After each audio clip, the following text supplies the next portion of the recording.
Hello friends and welcome to the Christmas special. This is episode 1 out of 12 and today we're gonna make some Grittibänz. I know I probably butchered the pronunciation. They are Swiss doughboys, made out of sweet and rich dough. They are super tasty and quite fun to make too. So let's get to it. As always, you'll find a full recipe with all the details down in the description box. This recipe will make 2 doughboys or girls. So let's see what equipment we need. A tray with some non-stick paper, a bowl, scales, a dough scraper, a temperature probe, and a brush. Now on to the ingredients. You'll need some strong white bread flour, some milk, yeast, you need some salt, sugar, an egg yolk, some soft butter, another egg yolk for glazing, some sugar nibs, and some raisins for decoration. So before we start, I know my kitchen is around 23 degrees Celsius, so I want milk to be around 9 degrees. So let's get the bowl, add the milk, follow that with the yeast, the salt, and the sugar, and then give it all a good mix. You want to dissolve any large sugar crystals and hydrate the yeast. And once you're happy with that, add the flour. And last but not least, in with the egg yolk. Now grab your scraper and mix it to the dough. I like to start the mix with the scraper, and then if need be, continue on by hand. Basically mix the dough until it's one cohesive piece whilst it's still in the bowl, to avoid making mess on the table.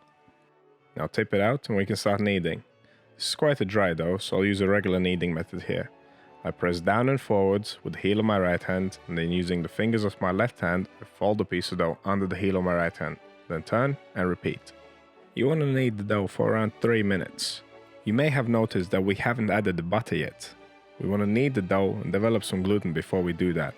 And in around 3 minutes, once you start seeing the dough become a little bit stretchy, nice and cohesive, and not too sticky anymore, you can stretch it out and add the butter. There's no pretty way of doing this. Just slap it on there and get on with it. It goes without saying that your hands should be clean before you even attempt this. This is called tearing in, and that's what you're literally doing. You're tearing the dough, you're squeezing it, you're squishing it. You should hear the sound this makes. So after squishing it and squeezing it for a minute, keep kneading the dough, just like you did before. Although it's super messy and awful to begin with, if you keep working it, all the butter will get absorbed into the dough, it will become nice and smooth. So around 3 minutes later, we're ready to ferment. Shape it into a ball, get it into a bowl, we're ready to take the temperature. 25 to 26 degrees Celsius what we're after, and this is just about right. Now we can cover it up and we'll leave it to proof. The first proof should take around an hour. Of course, if your dough is cooler, it'll take longer. If it's warmer, it will take less time. But regardless, after the first proof, we need to give it a fold. Performing a fold is quite easy. Place your dough out on the table, smooth side pointing down, then flatten it out, then fold the edge over the middle, going around in a circle until you reach the point where you started. You have a nice tight ball. Then tighten it against the table, and back in the bowl it goes. The folding will help with degassing the dough. Also, we are creating extra layers in the gluten structure and equalizing the temperature. So after you perform your fold, get the dough back into the bowl, cover it up, and leave it to ferment for 1 more hour. Now you don't want it to be puffing up like crazy. This is quite a slow rise dough. And also the shaping of it will take quite a while, so that'll add to the fermentation time. Now after the second proof, we're going to divide the dough.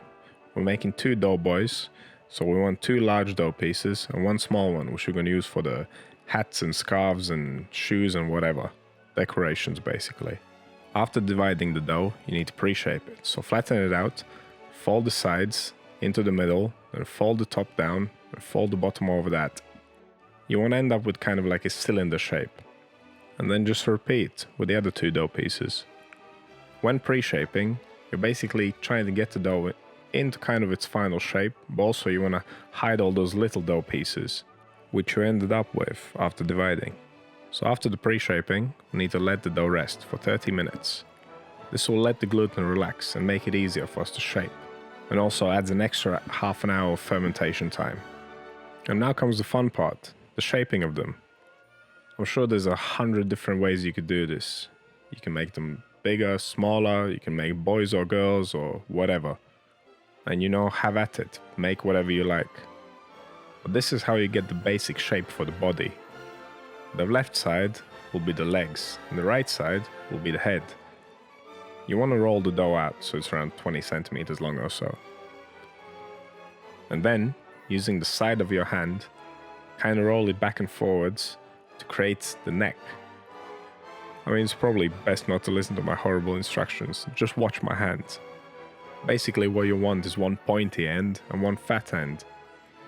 And then repeat with the other one. Now once you're finished, get the bodies out the way, and we can start working on the decorations. This is really where you can express yourself. You can make hats, scarves, belts, gloves, facial features like ears and mouths and eyes, or you can keep them quite simple. So just take the smaller dough piece, divide it up, and start shaping. I'm gonna make a couple of hats, some belts, some scarves. This is quite a good way of getting your kids involved in baking. It doesn't matter if they look a bit wonky at the end. It's all just a bit of fun, isn't it? That's why I'm not going to give any specific instructions. Just use your own imagination. Most important thing to remember is to make everything quite small and delicate. You'd be surprised at how little dough you need to actually make a scarf and a belt. And you don't want those things to be massive, otherwise they look weird. All this decorating took me around 15 minutes, so keep that in mind. As we are fixing up some clothing for your doughboys are still fermenting. So if it's going to take you more than 15 minutes, you better cover them up and get them in the fridge so they don't over ferment. This is how you make your legs and arms using the scraper. It's starting to look like a nice little Swiss Christmas voodoo doll, right? Just don't cut too deep, you don't want to cut them in half. Now grab the other one and repeat. And now we can start sticking all these things to them. I have mixed that one egg yolk with a teaspoon of milk. We're going to use this as a glue to stick all these items to the doughboys and also use it as a glaze before they go in the oven. So just lightly brush them and start attaching all the hats and belts and whatnot. Although it is a bit of fun, this does take a while, so work swiftly. You don't want your dough to overproof or dry out. Right, last but not least, let's add some eyes and some buttons. A chopstick works really well to make some pilot holes. You can use raisins, dry blueberries, whatever. I cut mine in half because they're quite big. And then take each half and roll it into a ball. And that's your blueberry eyeballs. Stick them in there and grab a chopstick and push them down. And then make some buttons and finish off decorating the other one as well. I even gave him a smile. Now let's get these on the tray for the final proof. And be gentle when you move them around. You don't want them to stretch out too much. 1 hour before baking, you want to start preheating your oven. We're going to bake these at 160 degrees Celsius with a fan on. Now cover up your doughboys and leave them to ferment for 1 hour. If your kitchen is cold and they're rising slowly, leave them for longer. Or if they're puffing up real quick, then ferment them for a shorter time. But once they have nicely puffed up, you can glaze them and get them in the oven.